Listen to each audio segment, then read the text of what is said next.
Welcome back to another episode of Consciously Clueless. I'm your host, Carly, and I'll be your guide on this journey from consciousness to cluelessness and back around again.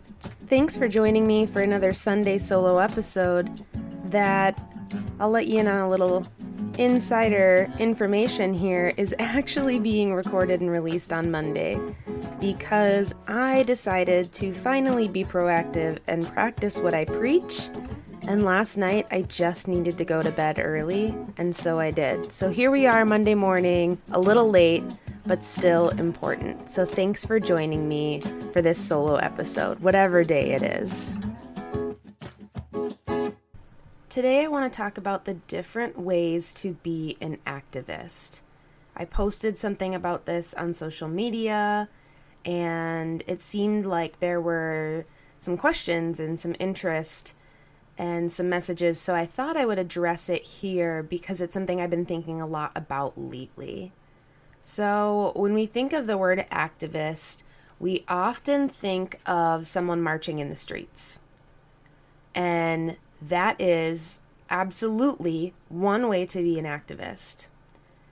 It is out, it is loud, it is proud, it is not afraid to be out there.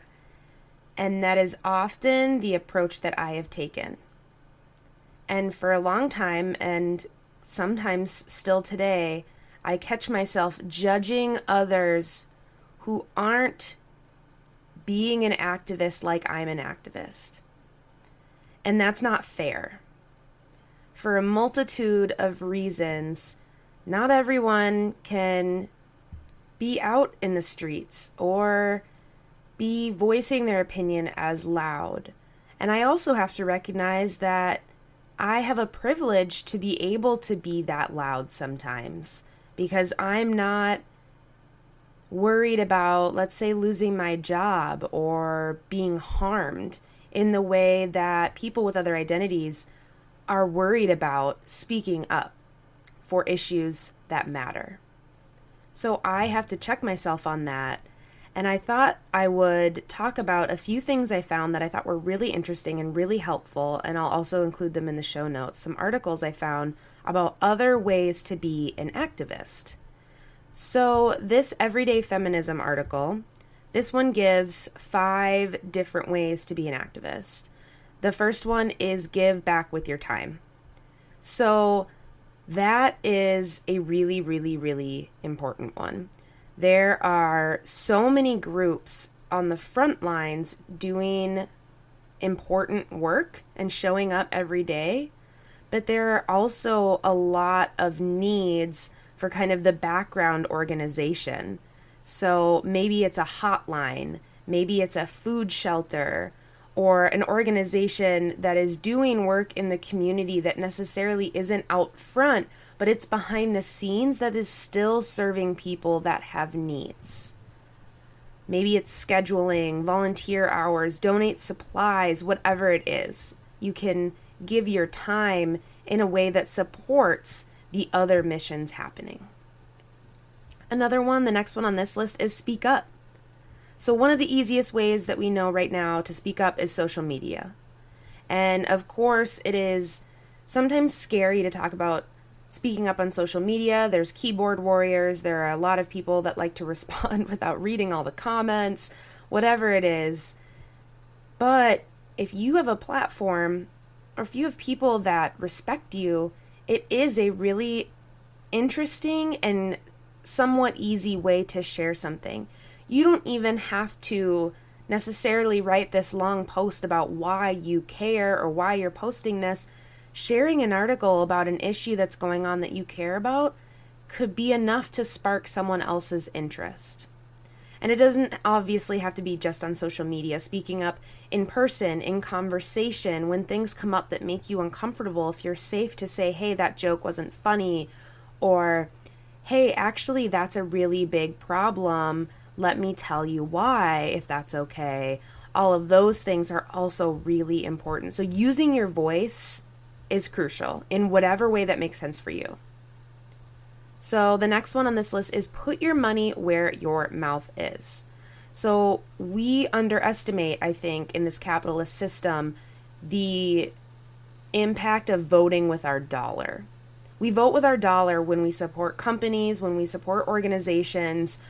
We are literally supporting places or not supporting places depending on where we spend our money or donate our money.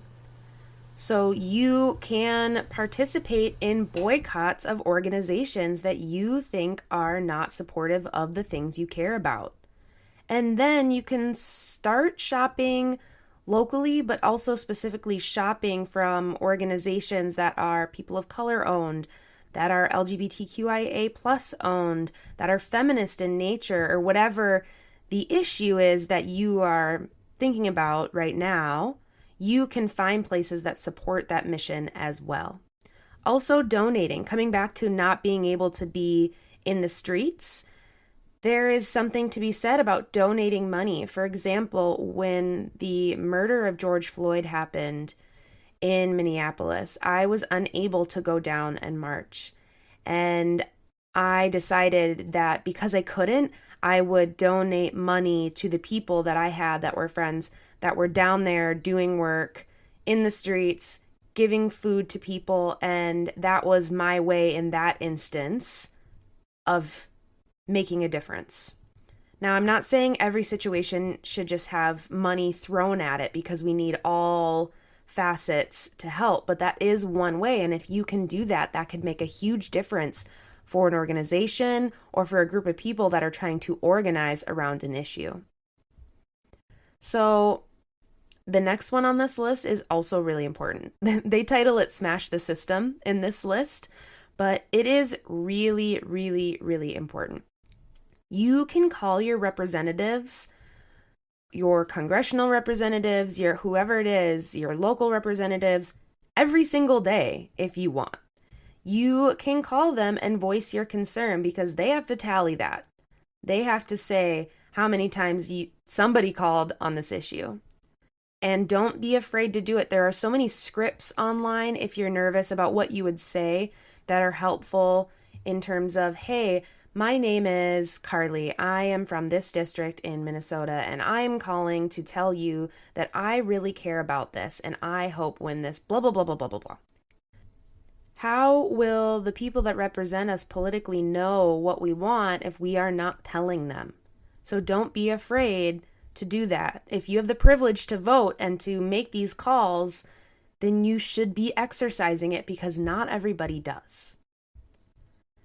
And the last one on this list, I thought that was really great, was otherwise support marches. If you can't come to the march, this is a quote from the article, or choose not to march for whatever reason, that doesn't mean you can't support the aims of the organizers, the folks on the ground, or the agenda at hand. There are lots of ways to support on-the-ground activism without getting lost in the crowd.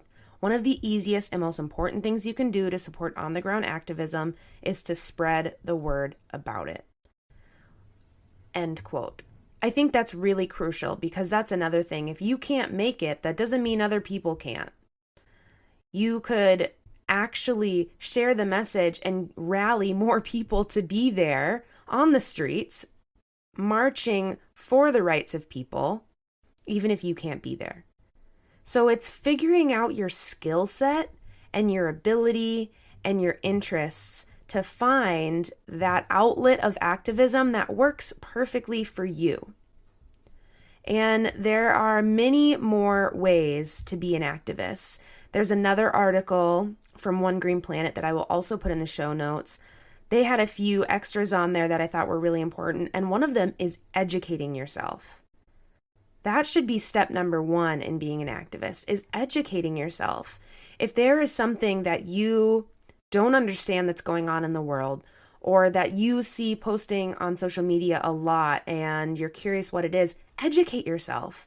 Check out documentaries, listen to podcasts, read, figure out what it is going on, and then start to make movement, and then figure out where you can come in and be an activist in whatever way it looks for you.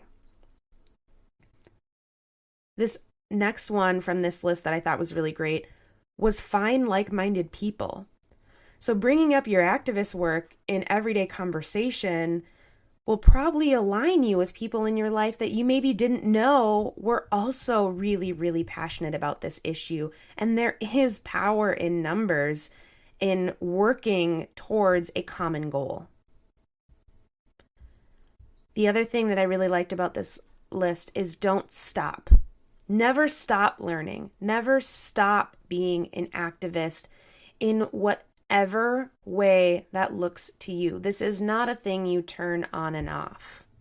This is something that you live out. And the next one this rolls into on this list is live it. Think of it as leading by example. How are you living out your life that mirrors the type of world you want to live in and shows the type of things that you care about every single day?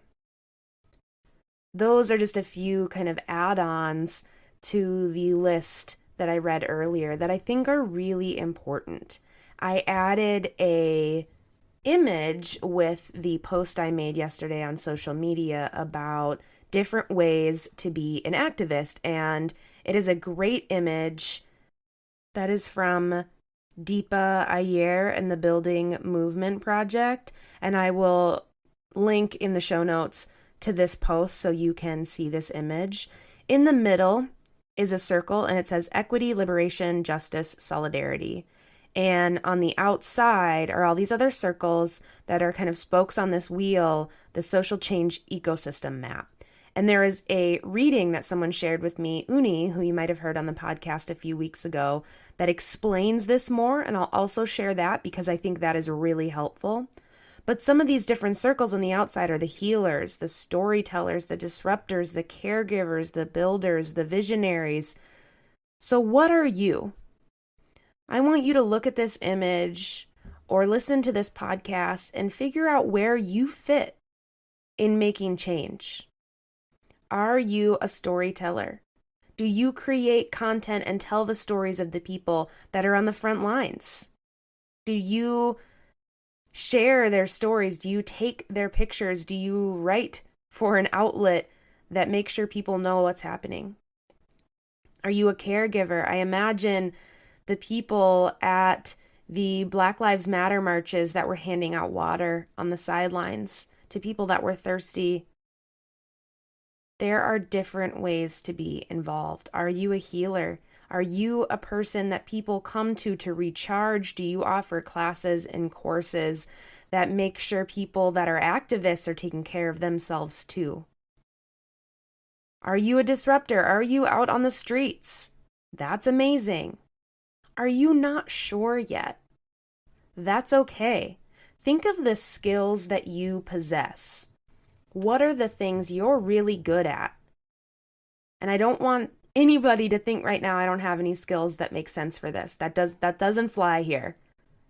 You do. You absolutely do. So what are those skills? And then how do they fit into making a difference? Because the options here are limitless. The only option that I do not want to ever be considered is to do nothing. Doing nothing is not an option anymore. If you have the ability to, it is your duty as a fellow human, having a human experience, to help other people and to help other things on this planet. So figure out where you fit. Figure out what you can do. What is your skill set? And what is your way of being an activist? I want to hear from you. I want to hear if you liked this episode and you are figuring this out or you know where you fit. I want to hear about it from you. So please let me know. Reach out on social media or from my website or email, whatever it is. Let me know what your way of being an activist is. I want to hear because there are so many different roles that are crucial to getting the work done. Thanks for listening to another episode of Consciously Clueless. If you're enjoying this podcast, hit subscribe wherever you're listening. If you want to get this into the ears of more listeners, send it to a friend, text it to a family member, share it on social media, and tag me. Whatever you can do to help the podcast grow really, really helps. To be read on air on a solo episode as a podcast review of the week, head over to Apple Podcasts and leave a review. Those help so much. And finally, if you haven't been over to patreon.com/consciouslycarly to check out everything else I'm doing, what are you waiting for? There's so many good things happening over there, so go ahead and check it out. Until next time.